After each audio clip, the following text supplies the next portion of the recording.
To jama'a assalamu alaikum, barkanku da kasancewa tare da mu a tasha mai albarka tarkashi. Waƙar da Nura inuwa yayi wa Dauda ka hutu rarara ta zama masa alkhairi a garkuwarsa, sannan kuma ta zama masa farin ciki a rayuwar tasa, bisa yadda ya ji daɗi, bisa yadda ya koka, bisa yadda ya nuna wa Dauda ka hutu rarara ɗan uwansa ne kuma abokinsa ne na amana. Ku sa ku ji abubuwan da Aisha Humaira ta sa a Dauda ka hutu, ta sa a yi wa Nura inuwa a yanzu, kuma ku sa ku ji abubuwan da ta umarci an gwamnati wato ku Dauda ka hutu rarara ta ce bawa Nura inuwa. Take yanke Dauda ka hutu rarara ya amince da ƙudurin nata da ta yanke akan abawa Nura inuwa ɗin. Wannan dalilin ne sa Nura inuwa ya ƙara dagewa kuma ya ƙara godiyarsa ga Dauda ka hutu rarara kuma ga amaryarsa wato ko Aisha Humaira. Hakan ne yasa ya ce tabbas har abadan abada wannan bikin ba zai iya manta da shi ba, saboda wannan bikin ya shiga tarihin da ba zai iya manta da shi a cikin zuciyarsa ba. Hakan ne yasa ya ce waƙa ma tukunna ma ma'ana sai ta haihu, ya ce wannan so mu taɓa kai in ji Nura inuwa kenan. Ku za ku je wasu dalilai masu zafi da suke ta a shafukan sada zumunta tarkashi. Wasu abubuwa da Dauda ka hutu rarara yayi a gurin bikin nasa, hakan ne isa ya ƙara wa al'ummarsa farin ciki, sannan kuma ya ƙara wa masoyansa farin ciki da annashuwa bisa yadda iwaƙi amaryar tasa shi ma da kan nasa wato ko Dauda ka hutu rarara. Nura inuwa ya ce duk inda ake neman mawaƙin da ake ganin bai iya waƙar soyayya ba, to fa Dauda da ka hutu rarara shi ma ba laifi. Ku biyo mu don ci gaba da labarin abubuwan da suke kunsa a cikin wannan bidiyo.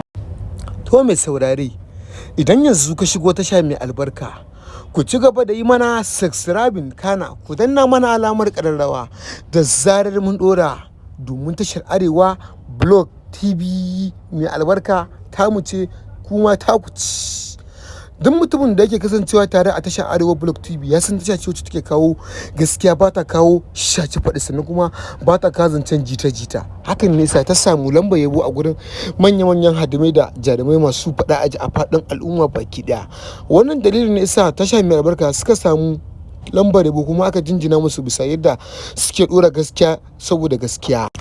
Nura inuwa ya fito ya faɗi wasu abubuwa masu daɗi bisa yadda yake cewa shi tun da yake zuwa shagalin biki kuma yake zuwa biki bai taɓa jin bikin da ya burge shi ma ya masa annashuwa ba irin bikin Dauda ka hutu rarara da Aisha Humaira zan kaɗaiɗiyar amaryar tasa. Ya tofa albarkacin bakinsa yake cewa Allah ya kawo musu arziki, Allah ka musu zuri'a ɗaya ba wanda ba zai gagare su, wanda zai ji kuma zai ji, wanda zai ji kuma zai a faɗa masa iji, kuma Allah ya kawo wanda za a faɗa masa bari ya bari. Wannan dalilin nisa Nura inuwa ya ƙara godiyarsa, ya ƙara nuna godiyarsa ga Ilahu shugaba mahalicci baki ɗaya. Yace gaskiya duk inda ake neman miji wanda idacin amarya babu irin Dauda ka hutu rarara. Wannan furcin da Nura inuwa ya faɗa, ku sa ku ji abubuwan da ya sa Nuhu ya faɗa wa Nura inuwa wata magana guda ɗaya. Yake ce masa ai duk inda ake neman ɗan mola ga wanda ya fi Nura, ga wanda ya fi Naziru Ahmad iya mola, in ji Nuhu. Ya ce wannan waƙar da idan ma yi ne ko don a ba shi wani abu ne, sannan kuma waƙar nan don a taimaka masa da na abinci, in ji Nuhu kenan. Ku biyo mu ku ji abubuwan da suka fito daga bakin Nura inuwa akan sakon da ya faɗa, martanin da ya gaya wa Nuhu. Ka san an ce doki mai baki ya fi gudu, sannan kuma in magana ce ai ba za a faɗa wa Nura inuwa ba, saboda shi ɗan Hausa ne, sannan kuma jikan Hausa ne, saboda idan ana magana Hausa su ɗan gado ne ba ɗan koyo ba. Hakan ya sa Nuhu ya shafa wa kansa ruwan sanyi, saboda ya san Nura inuwa baka taɓa shi ma ya aka ƙare balantana ka shiga lamarinsa. Kaga sai inda ta kasance ɗan Dauda a cikin kabari kenan tarkashi. Maganganun da ake Nura inuwa shi ne nan ya zo na ɗaya a waƙoƙin da aka wa Dauda ka hutu rarara, bisa yadda ya lashe kyaututtuka masu girman gaske kuma masu tarin gaske. Aka ce ai da ma shi waƙar biki ce, ba shi da kishiya, sannan kuma ba shi da sa.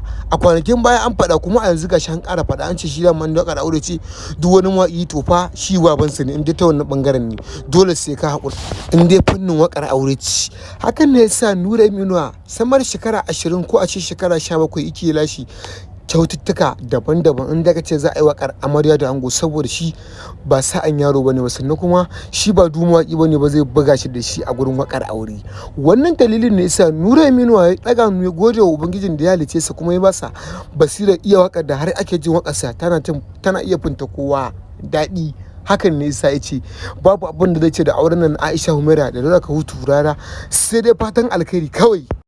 Ya ce duk inda ake nema harka ta arziki kuma harka ta mutunci ita aka, kuma ya gani a ƙasa, saboda bai yi zagon ƙasa ba, sannan kuma Dauda Kahutu Rara alƙawarin da ɗauka zai yi yayi kuma ya cika shi. Mutanen da Dauda Kahutu Rara ya faɗi su zai musu abubuwa ku tsaya ku ji a cikin bidiyon nan, kuma ya cika musu alƙawarin nasa. Hakan ne sa Nura Inuwa yake ƙara jinjina masa kuma yake ƙara gode masa bisa yadda yake alƙawari da cikawa. Baya alƙawari in ya san ba zai cika ba, idan ya san zai yi. Hakan ne sa ya samu lamba yabo a gurin abokan aikinsa wato ku Dauda Kahutu Rara. In dai ya ce zai ma to kawai ya maka, in kuma in bai faɗa ba to kar ka saka ranka zai maka.